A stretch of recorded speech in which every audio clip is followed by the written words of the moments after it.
আজ থেকে হাজার হাজার বছর আগের কথা। চারদিকে তখন শুধু মূর্তি পূজা, পাপ আর অন্ধকারের রাজত্ব।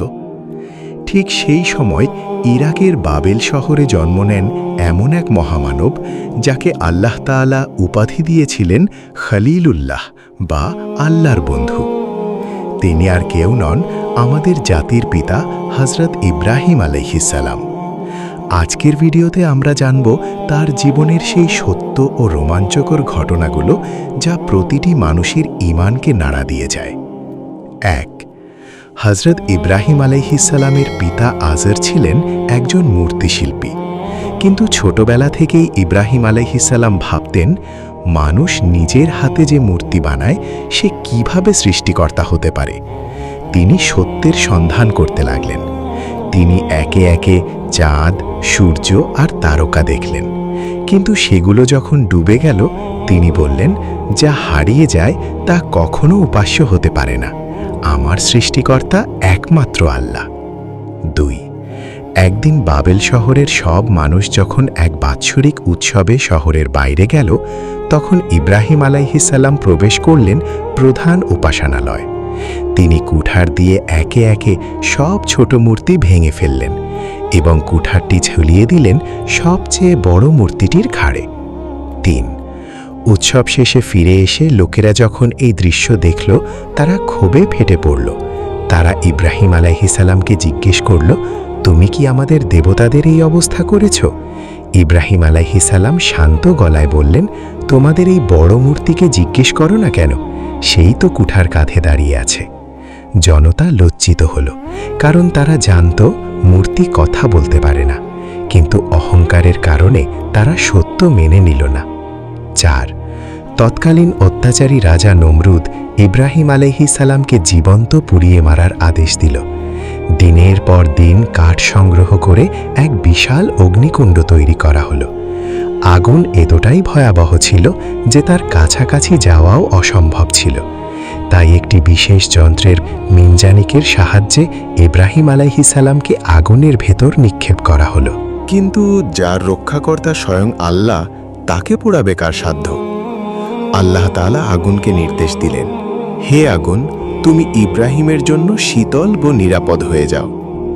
অলৌকিকভাবে সে চিতা ইব্রাহিম আলাইহির জন্য একটি সুন্দর বাগানে পরিণত হল। তিনি অক্ষত অবস্থায় আগুন থেকে বেরিয়ে এলেন। এই দৃশ্য দেখে মানুষ স্তব্ধ হয়ে গেল। নমরুদের দেশ ত্যাগ করে ইব্রাহিম আলাইহি হিজরত করলেন।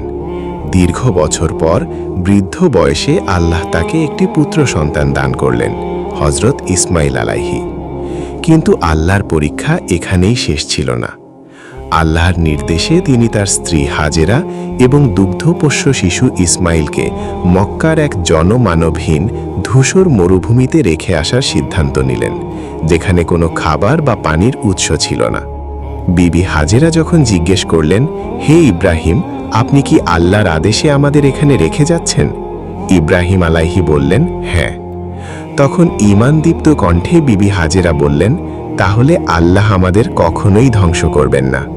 কিছুদিনের মধ্যে খাবার ও পানি শেষ হয়ে গেল। শিশু ইসমাইল তৃষ্ণায় ছটফট করতে লাগল। মা হাজেরা পানির খোঁজে সাফা এবং মারোয়া পাহাড়ের মাঝে একে একে 7 বার দৌড়াদৌড়ি করলেন।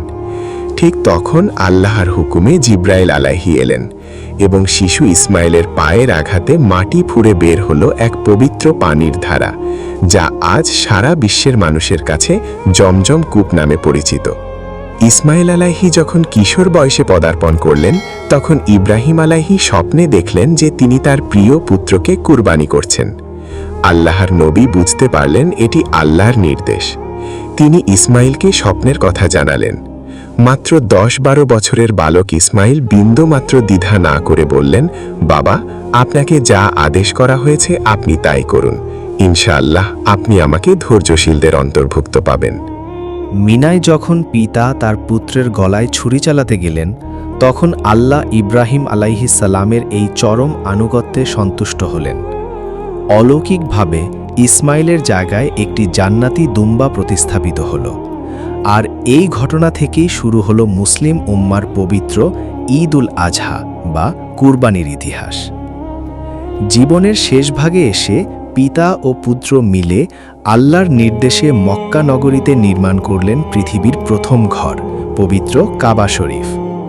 কাবার দেয়াল গাঁথার সময় ইব্রাহিম আলাইহিসসালাম যে পাথরের উপর দাঁড়িয়েছিলেন তাতে তার পায়ের ছাপ অলৌকিকভাবে বসে যায়, যা আজ মাকামে ইব্রাহিম নামে সংরক্ষিত রয়েছে। নির্মাণ শেষে তিনি পৃথিবীর মানুষকে হজের আহ্বান জানান। হজরত ইব্রাহিম আলাইহিসসালামের পুরো জীবনটাই ছিল আল্লাহর প্রতি একনিষ্ঠতা, ত্যাগ আর ধৈর্যের এক উজ্জ্বল দৃষ্টান্ত। আজ আমরা যে নামাজ পড়ি, যে হজ করি, যে কুরবানি দেই, তার অনেক কিছুই এই মহান নবীর স্মৃতির সাথে জড়িত। প্রিয় দর্শক, হজরত ইব্রাহিম আলাইহিসসালামের জীবনের এই ঈমান জাগানিয়া ঘটনাটি আপনার মনে কেমন দাগ কাটল তা অবশ্যই কমেন্ট করে জানাবেন।